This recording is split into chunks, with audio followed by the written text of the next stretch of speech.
First off, this is one of my first posts, so please forgive me for any mistakes. So, some context. My mother has 2 children, me, 24F, and my younger sister, 15F. Her and my dad were never together, but when she got pregnant with my sister all those years ago, she married my stepfather out of wedlock. My stepfather is much older and was pretty wealthy at the time. When my mother decided to marry my stepdad, she packed me up and moved us 4 hours away from my grandparents, my primary caregivers since I was born, and my dad. I won't get too far into what my life was like after I moved in, but it is worth mentioning I suffer from diagnosed CPTSD and severe anxiety from my years of living with them. My sister never had a chance. From the start she's been spoiled. Not just spoiled rotten. As the years went on, I tried to tell my mother and stepdad that she would not just grow out of it like they said she would. I've had friends compare her to Veruca from Charlie and the Chocolate Factory. She screams, throws things, hits people, threatens to lie to CPS, calls our mother a whore/fat cow/depressed loser, and calls her father an old man. For heaven's sake, she called her 95-year-old grandmother an old bitch and stomped on our other grandmother's foot. She is out of control. What is done about this? Well, their idea of discipline is nothing. Her dad is considerably older and doesn't want to make her hate him for the short amount of time he has left with her. So he leaves the discipline to our mother, who is mentally very unstable and crumbles easily. Because my sister is so outwardly difficult, I've always been revered as the good child. To be clear, me being the good child included my silence and compliance. I had to be responsible and mature for my age because my stepdad and mother were not. Because of this, and some guilt, my mother and stepfather have always overly relied on me. I'm the one who placates, who mediates, who tried to parent their kid but was constantly undermined. It caused me to have several severe relationship issues as an adult. After high school, I moved out and went to college. I attended therapy, and started to learn that my people-pleasing from living with them was crippling me. So I've slowly started stopping. The last key component to the context is my mom and stepdad do not support me. Even when I lived with them in high school, every dime for lunch money or new clothes came from my grandparents. Even my car was given to me by my grandparents at 18. They've paid 1 semester of my JUCO, roughly $2,500, and to their credit they did pay for my braces when I was 10. However, this pales when compared to the $10K a semester they spend on her private school tuition, her $1,000 monthly allowance they put on her debit card, her new Porsche car which she can't even drive yet, plus so much more.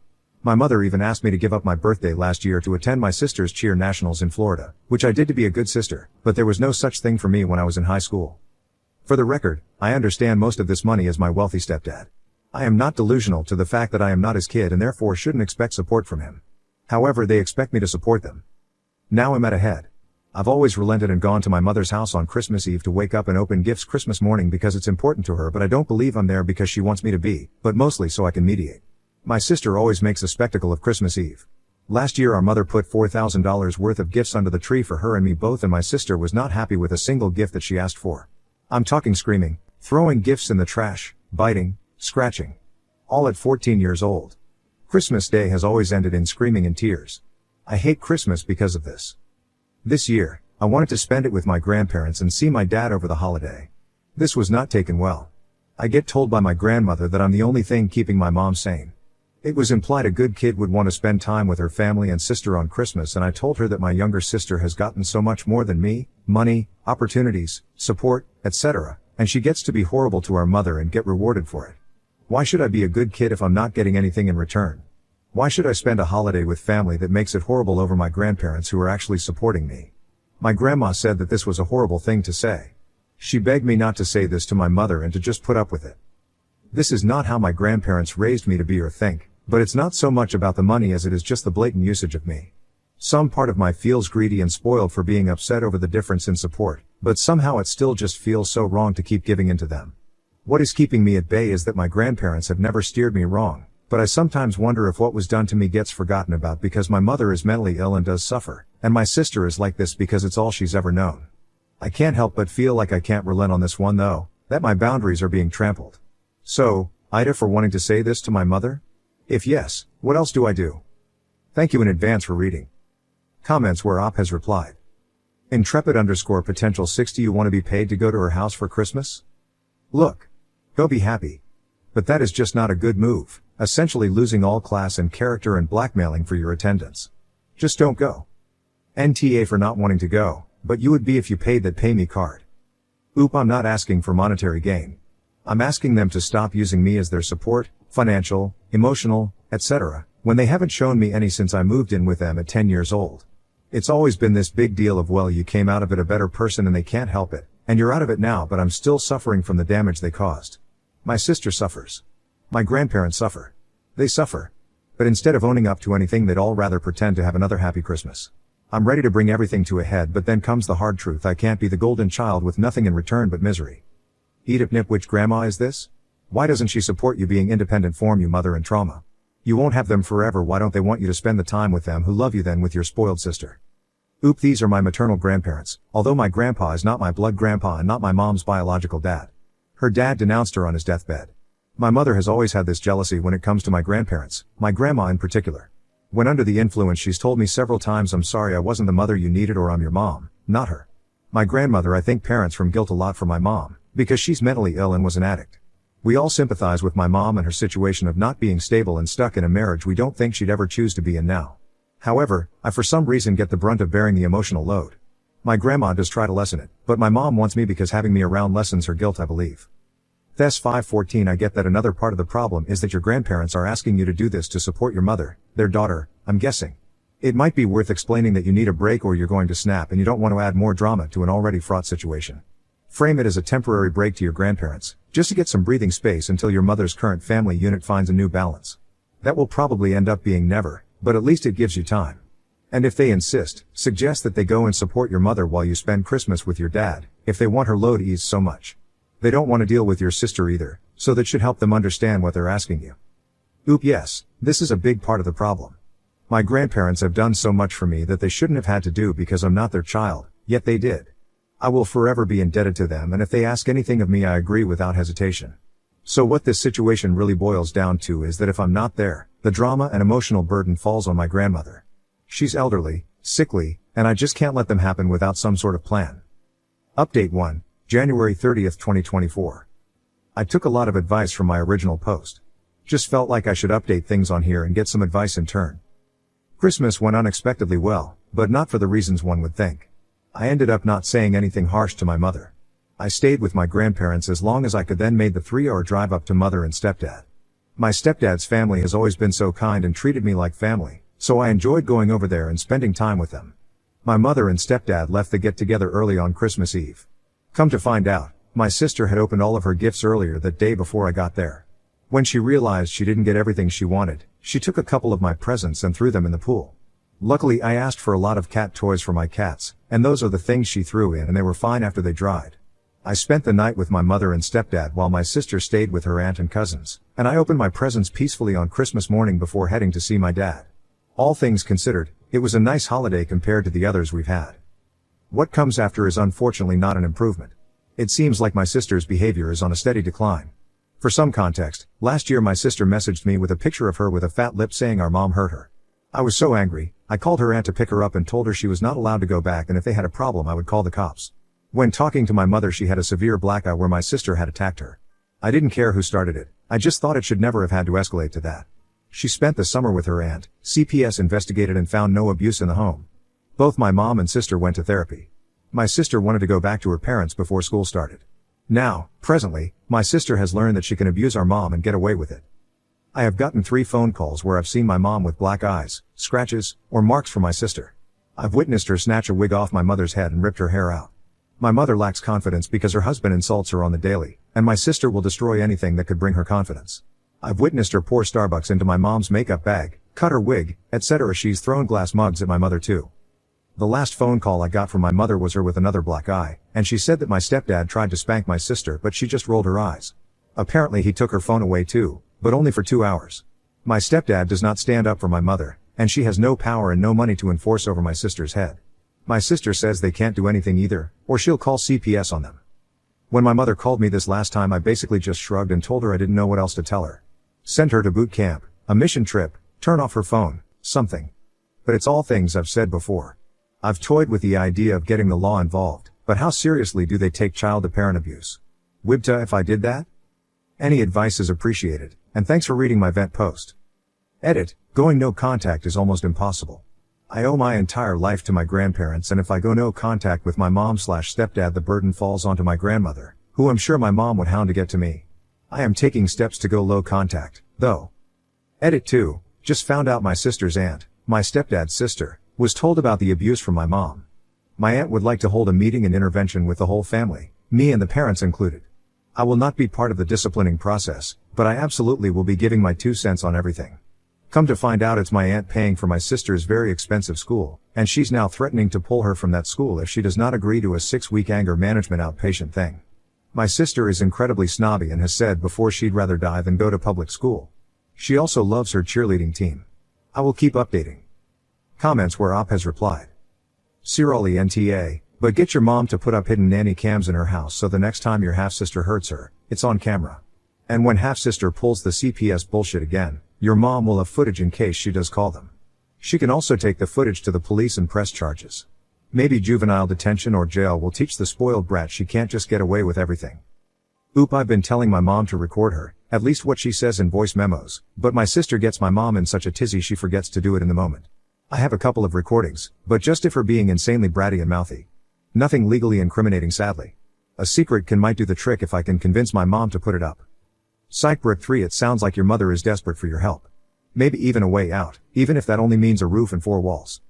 Oop, I have tried to help as much as I can between my means. She doesn't want the advice or solutions I give her.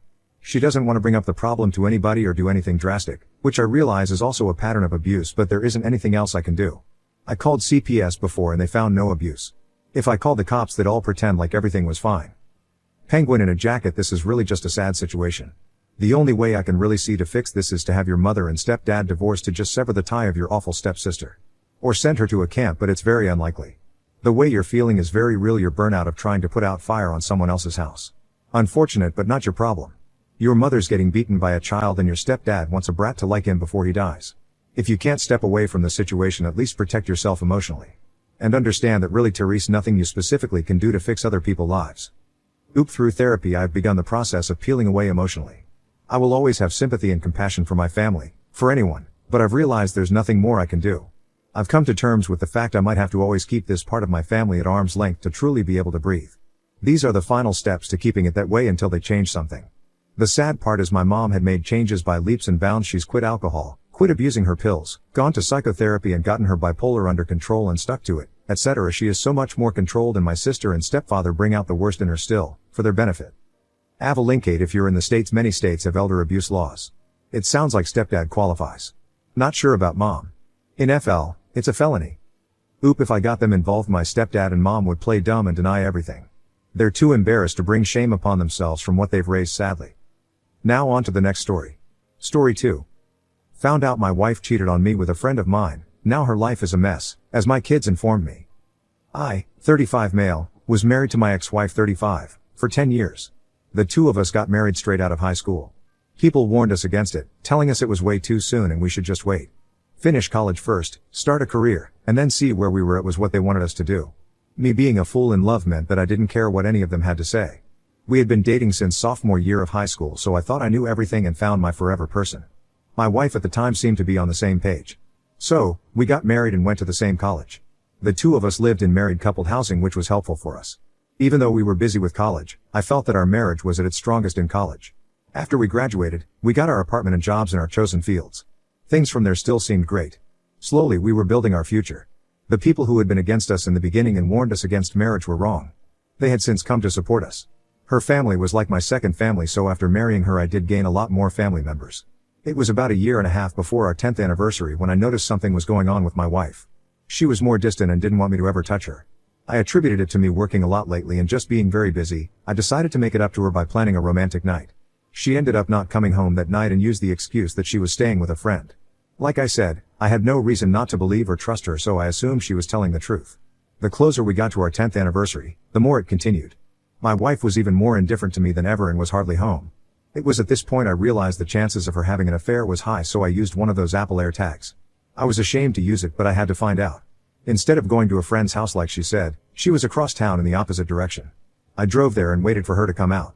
She did come out arm in arm with some heavily tattooed and pierced guy. Compared to my straight-laced self who always played by the rules, it was quite a shock. I took a video and quietly drove home. When she got home I didn't say anything and just played the video for her. After the shock wore off, she started yelling at me for planting an AirTag in her car and following her. It was creepy apparently. The logic she was spewing was just very hard to follow. I just waited until she quieted and asked why. My wife claimed she needed someone more exciting and not as boring as I was. Working hard to provide a good life for us wasn't what she wanted. I pointed out that by working so much I was able to help us afford a nice house, car, etc., but my wife just told me she wanted more. If what she wanted was something more, then I was fine with that. True to her word, my wife wanted out as quickly as possible. With me being the breadwinner, she could have gotten a lot of money and spousal support out of me. However, she seemed more focused on the ink being dry on the divorce papers than anything else. She wanted so badly to be with her precious app who was her true soulmate. I was just a stop along the way to finding him, her words and not mine. If that's what she wanted, then fine. The agreement ended up with me getting the house, dog, and more than half the money in the joint account. I was shocked that all she wanted was the car to be paid off completely and no alimony. I guess my ex wanted a complete break from me, which was why she agreed to such a clean split. Did it hurt? Yeah, of course it did, but if that was how she wanted it, then so be it. It was probably better for me as well to get a clean break. From the day our divorce was final, I had no contact with her because I saw no reason why I should continue to have her in my life. However, we did have mutual friends and I still kept in contact with some of her family members, so I was still privy to certain things that were going on in her life. The app or the new love of her life was gone within a year of the divorce. He dumped her for someone else, which sent her into a tailspin. Since she had been staying at his place, it left her with no place to go. My ex couldn't go back to her parents because they had disowned her pretty much, and still talk to me to this day. Last I heard, my ex-wife had been living in a small apartment with her sister and the new love of her life. She's working 2 jobs to make ends meet and is in debt. Had she pushed for more during our divorce, then she would have had more money as well as alimony to fall back on. I mean, I wasn't complaining, but if she had been thinking with her head instead of her heart, she would have been better off. To make it weirder, her new boyfriend has the same name as me. I'm not sure how to feel about that, so I choose not to think of it very often or at all. It just seems a little taboo to date someone with the same name as your ex. Like you wouldn't date someone that had the same or similar name of a family member, so why one with the same name as your ex-husband? It just didn't make sense to me, but when it came to my ex there were a lot of things I didn't understand and would probably never understand either. She was my past anyway, so I didn't need to worry myself sick when it came to my ex-wife. It's been a few years since our divorce, and while my ex-wife's life has been a downward spiral, mine has been great. I got remarried about 3 years ago and the 2 of us are currently having our first child. Trusting another woman was difficult for me, so it took me a while to even think about dating again. My now wife was very patient, however, and was willing to wait for me as long as she needed. Eventually, I felt ready to date again and it led to a second marriage. I have even reached a new level of success. My wife and I managed to sell the old house I had with my ex, buy a bigger one, and even have savings to spare. Both of us had lucrative careers, though my wife planned to go on maternity leave once the baby was born. If my ex knew about my new life, then she has yet to reach out to me. I doubt she ever will, which suits me fine. There is no need for her to ever speak again, but sometimes I do wonder if she regrets having an affair and hurrying through a divorce so she could be with her app. Chances are my ex regrets it, but what comes around goes around. For my ex, truer words had never been spoken.